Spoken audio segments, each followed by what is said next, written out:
Bonjour à tous, alors dans cette vidéo je vais vous expliquer en quelques mots c'est quoi ma journée à la rencontre de votre famille d'âme. On se retrouve juste après.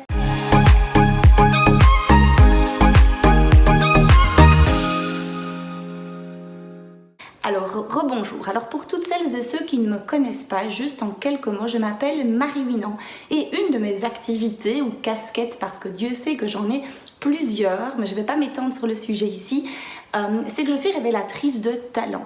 Il faut savoir que pendant plus ou moins 3 ans, j'ai animé des journées qui s'appelaient « À la découverte de votre talent et explorer votre talent ». Ces journées, je les ai animées pendant 3 ans, j'ai vraiment mis tout mon cœur, mais il faut reconnaître que sur la fin, je commençais à me sentir un petit peu à l'étroit. Dans le cadre de cette journée-là, j'avais vraiment besoin d'ouvrir une autre porte. C'est la raison pour laquelle j'ai décidé en fait de transformer, c'est-à-dire de retransmettre autrement ces journées qui m'ont tant animé ces 3 dernières années. Je les ai transformées en un contenu virtuel pour continuer à vous accompagner sans pour autant être toujours là et être présente physiquement avec vous, parce que j'avais besoin de récupérer du temps pour finalement recréer de nouvelles journées qui correspondaient beaucoup plus à la femme que je suis devenue aujourd'hui et surtout m'autoriser à ouvrir cette porte que je sentais que je devais faire en conscience. Alors, la journée sur les familles d'âme, si je veux vous expliquer un petit peu, on va dire qu'il y a 2 portes que je vais ouvrir lors de cette journée-là. La première porte, finalement, c'est le même style de porte que j'ouvrais dans mes journées talents, parce que pour moi, les familles d'âme restent un magnifique outil de connaissance de soi. C'est un outil qui va vous permettre de revenir à l'intérieur de vous, de comprendre un petit peu quels sont vos dons naturels, vos super pouvoirs, quel est votre contrat en incarnation, qu'est-ce que vous êtes venu de meilleur à offrir sur cette terre, quelle est votre zone de brillance, voilà, pour toujours revenir à l'intérieur de vous, vous comprendre, donc mieux vous comprendre les autres, etc. etc. Et c'est un outil voilà, qui permet pour moi de rajouter une pièce à votre puzzle, parce que comme je dis toujours, la connaissance de soi c'est comme un puzzle. Chaque outil qu'on va faire, c'est une pièce qu'on rajoute à son puzzle pour arriver à former un tout cohérent. Donc ça, c'est la première chose qu'on va faire. Et d'ailleurs, je peux déjà vous dire quelle est cette pièce que j'ai rajoutée à mon puzzle quand j'ai découvert les familles d'âme, en tout cas moi, il y a maintenant plus ou moins 5 ans. Et bien, j'ai découvert que j'étais une visionnaire 3e œil.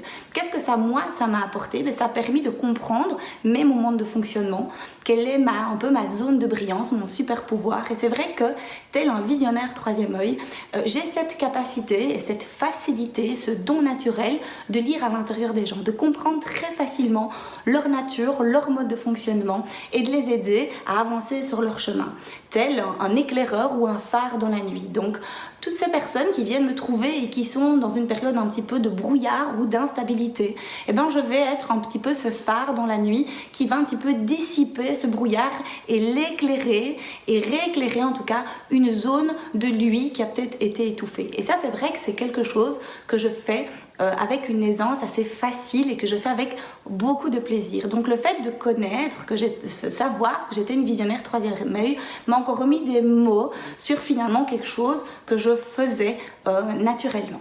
Alors l'autre porte que j'ouvre, c'est plutôt une porte pour aller se connecter à quelque chose de beaucoup plus subtil à l'intérieur de nous. Donc les familles d'âme, dans les familles d'âme, il y a le mot âme. Donc âme, on pourrait l'appeler comme on a envie, on peut parler d'âme, on peut parler de guide, on peut parler d'énergie lumineuse, mais en tout cas, c'est cette partie subtile qu'on a à l'intérieur de nous. Alors, j'aime à dire, et de vous plonger dans un autre univers et de peut-être partir en racontant une histoire et en vous disant « et si ?» Et si, avant d'être un être physique en 3D avec ce corps et cette enveloppe sur cette terre, on était une âme pure qui avait accès à la conscience universelle, c'est-à-dire qu'elle avait accès à toutes les connaissances passées et accumulées, elle avait accès vraiment à toutes les guérisons passées, et que cette âme, elle sait ce qui est bon et juste pour nous, et que si on apprenait à se reconnecter à cette part subtile à l'intérieur de nous, on se reconnecterait à quelque chose, comme j'ai dit, qui est plus grand que nous, à notre part de lumière, cette luminosité qui est à l'intérieur de nous et qui a juste envie de ressortir. Parce que ce dont je crois et que je suis intimement convaincue, c'est qu'on peut changer le monde par la seule présence de notre rayonnement. Mais pour pouvoir rayonner, c'est-à-dire de l'extérieur, évidemment, tout ce travail doit partir de vous, à l'intérieur de vous. Et pour moi, les familles d'âme, c'est un magnifique outil pour se connecter à cette part subtile.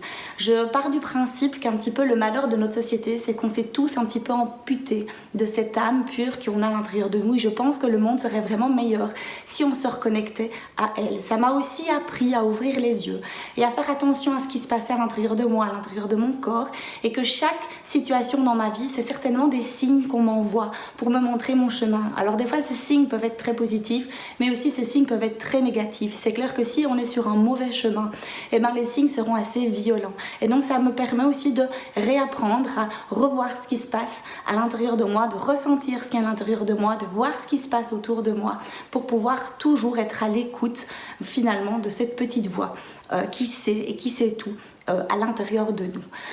Et donc voilà un petit peu les deux dimensions qu'on va explorer, et ces deux dimensions seront un peu les deux rythmes que je vais prendre lors de cette journée. Donc le matin, on va rester un peu dans notre tête, on va rester dans cet outil qui est un magnifique outil de connaissance de soi. Donc je vais vous expliquer ce modèle, et dans ce modèle on reprend des choses qui sont déjà connues, parce qu'on va parler de chakras, des 4 dimensions de l'être, on va parler des blessures de l'âme aussi, et donc je vais vraiment vous expliquer cet outil. J'ai besoin de passer par aussi votre mental dans un premier temps, et puis dans un deuxième temps on va essayer de taire ce mental et on va essayer de se reconnecter à cette part subtile qu'on a à l'intérieur de nous. On va essayer de se reconnecter à notre âme, cette âme bienveillante qui sait ce qui est juste et bon pour nous, et pour ça on va faire pas mal d'exercices énergétiques. Donc on va être dans notre tête le matin, et puis on va ouvrir une porte, comme je viens de dire, une porte un peu magique l'après-midi. Alors ce qui est important et que j'aime communiquer aussi, et c'est pour ça que j'ai dû donner une nouvelle énergie dans ma journée, c'est qu'à l'époque je savais qu'il y avait beaucoup de personnes qui venaient dans une intention, que je leur dise ce pourquoi ils étaient faits. Donc dans le faire, qu'est-ce que je vais faire demain? Et en fait moi aujourd'hui, je ne suis absolument pas là du tout pour vous dire ce que vous devez faire demain. Parce que plutôt la bonne nouvelle, même si ça va peut-être pas vous aider, c'est qu'on peut faire absolument n'importe quoi. Ce qui est important, c'est que ne pas mettre l'énergie dans ce qu'on peut faire, parce que ce qu'on veut faire, tout le monde peut le faire. Par contre, qui on est, personne ne peut l'être. Donc pour moi, le meilleur chemin dans la vie, c'est toujours se reconnecter à qui on est, à notre être, qui fera finalement notre différence, qui va faire en sorte qu'on va pouvoir trouver notre chemin. Mais pour ça, ça demande d'abord un travail à l'intérieur de nous, pour pouvoir rayonner, faire ressortir les choses. Donc je ne suis pas là surtout pour vous dire ce que vous devez faire demain. Je suis plutôt là pour revenir à l'intérieur de vous, pour comprendre qui vous êtes, et surtout ce n'est pas moi qui vais vous dire de quelle famille d'âme vous appartenez. L'objectif, c'est que je vous donne des outils et qu'on s'exerce, en tout cas l'après-midi, avec plusieurs techniques différentes pour vous réapprendre à vous connecter à cette part subtile. Et j'ai vraiment envie d'ouvrir une porte magique, parce que j'aime ce mot qui dit que la magie, c'est l'âme qui agit, et j'ai envie de vous mettre en votre main cette magie de la vie pour que vous puissiez repartir et regarder le monde autrement, et regarder à l'intérieur de vous évidemment autrement aussi. Alors j'ai envie de terminer cette vidéo aussi pour vous donner un petit mot sur ce lieu, le lieu dans lequel je me trouve ici. Il faut savoir qu'avec mon compagnon, quand on s'est réinventé il y a plus ou moins 5 ans, et quand on a changé de vie, on a autoconstruit, donc en tout cas on a pensé, conçu et construit de nos 4 petites mains cet espace. Et cet espace, il est où? Il est chez nous en Belgique, dans la région namuroise, et il est au cœur de notre jardin et au cœur de notre vignoble.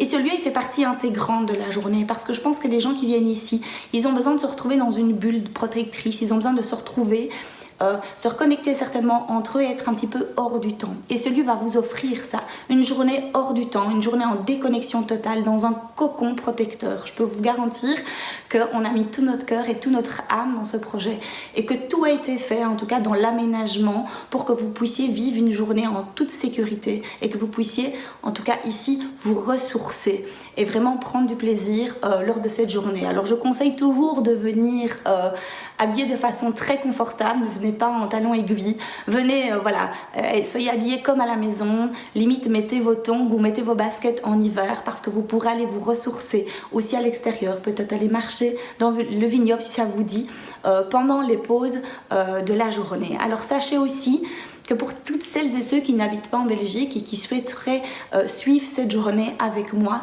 il est possible de le faire. Donc j'ai une version web, comme j'appelle, à distance. Alors je donne évidemment beaucoup moins de journées à distance, parce que comme je dis toujours, je n'ai pas construit, on n'a pas construit un espace professionnel pour faire que du virtuel. Mais en tout cas, la porte ouverte du virtuel est là. Et plus ou moins une fois par trimestre, vous aurez la possibilité aussi de suivre cette journée virtuellement.